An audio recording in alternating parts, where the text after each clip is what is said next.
Being caught between cultures is something many second generation immigrants feel at one point or another. It's something I go through every day. There's a question of where do I belong? How do I approach things in certain situations? Do I approach things from a Chinese point of view, or do I approach things from an American point of view? In this documentary, I will share a part of my life that is very personal, but will answer the question, why do I feel like I'm caught between two worlds? Things weren't always this confusing for me. I was born in Taiwan and spent the first 2 years of my life there, but I was too young to remember what life was like back there. A bit after my second birthday, my parents brought me over to the US, where they had immigrated a few years back. I attended preschool, kindergarten, and a majority of elementary school here. This is where I attended elementary school. This is Helen Whitman Elementary School. I first attended this school back in kindergarten, and I continued here until the end of fourth grade. After the fourth grade, I went back to Taiwan. This area right here is the kindergarten area. I remember playing a lot of games here. It was great. I loved it here. I was a good student, I had many friends, I played the piano, and I was a math whiz. The US was the place I considered my home.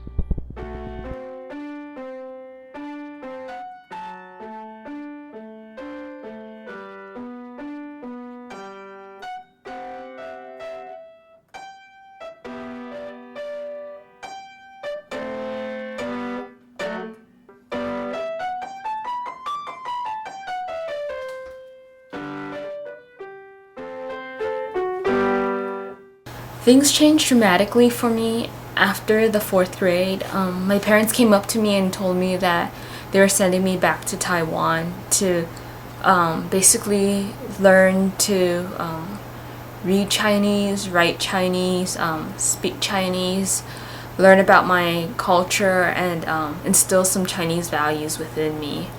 I protested, but my parents' mind were pretty set. I was forced to leave everything I knew and loved behind, and begin what I considered one of my most difficult journeys in life thus far. I went back to Taiwan for the 5th and 6th grade and part of the 7th grade. During the few years I was in Taiwan, I stayed with my grandparents in Kaohsiung, and it was a pretty difficult time for me. I didn't know how to read any Chinese or write any Chinese or speak any Chinese. Pretty much the only things I knew how to say in Chinese were 早安, which means good morning, and 我肚子饿了, which means I'm hungry. School was hard and my classmates refused to help me. My parents weren't here and my grandparents couldn't help me with my homework either. There were nights when I was up late looking through the dictionary and trying to label every single character with the alphabet so I could learn the material. There were days when I just wanted to give up. I had no friends and no one wanted to do anything with me.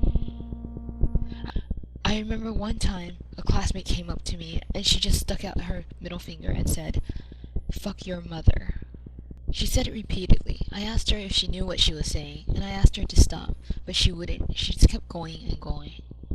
6th grade was a bit better for me. I made some new friends. I even gained a nickname. My nickname was Atoa. I saw the nickname as a sign of acceptance, but a few years later, I found out that Atoa is actually a derogatory term used to refer to Americans. So actually, now that I think about it, it makes a lot more sense why people were laughing whenever I responded to Atoa, and yeah, I can't help but feel a little bit stupid. 7th grade sucked. I moved out of my grandparents' house in Kaohsiung and moved into my aunt's house in Tainan. Like in elementary school, I was made fun of a lot in junior high. Some girls would go up to me and say, "你以为你是谁?"因为你从美国来，你就很了不起哦，才怪。And they shoved me. Even though I looked like everyone else on the outside, I was an outcast because of where I came from. I was picked on by teachers a lot. There was an instant where the teacher had all the students that didn't bring their calligraphy kits go up to the front of the room. I didn't know I was supposed to bring a calligraphy kit to class because I had just arrived back in Taiwan the night before after spending the summer back home. And school had started a week ago. So I went up. The teacher told me to stick out my hands, and there she hit me with the stick. It was horrible. I couldn't take it anymore. After about 2 months, I begged my parents to let me come home, and finally they agreed to, although they weren't very happy with it. Fortunately, home wasn't home. It wasn't the same as I left it. Everything was different. The friends I left behind no longer acknowledged me.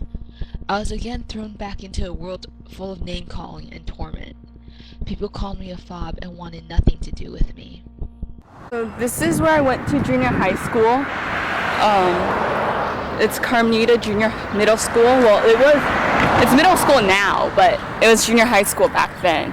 The funniest thing about people calling me a fob was that the people calling me a fob were immigrants themselves.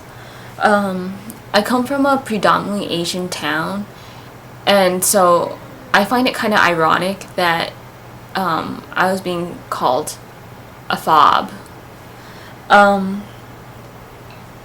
At the time, I realized that although I knew how to speak English fluently, I would not be accepted because of where I spent the last 2.5 years of my life. And it was because of those few years in Taiwan that I was labeled a fob when I came back, and why I was treated like an outcast when I came back. And I realized that the place that I considered my home while I was in Taiwan wasn't really my home because I wasn't accepted here, and because of how I was treated when I came back. And the place that I should consider my home, because it's where my roots are, wasn't really my home either, because to the people there, I was too whitewashed for them. So I was pretty much caught in between two cultures, two societies, two worlds, neither of which wanted me, and neither of which I belonged to. My experiences in Taiwan and in junior high are just social examples of how one might feel like they're caught between two worlds. There's so much more to it than what I've covered in this documentary. But these issues regarding culture identity can be explored further at a later time. Things have gotten a lot better for me since then. I have great friends, I attend a decent university, and I have a family that supports me in all my endeavors. Cultural identity is something I try to avoid if possible. However, sometimes it's unavoidable. There are times I don't know how to react in certain situations because of the two entirely different cultures I was brought up under. However, as for the things that happened 10 years ago, I try to look at them from a positive perspective. Although Taiwan was a personal hell for me, I now am able to read and write Chinese. I've gained a new appreciation for my heritage. Although coming back was hell for me as well, it's made me a stronger and better person. And that, to me, is one of the most rewarding things I could get out of life.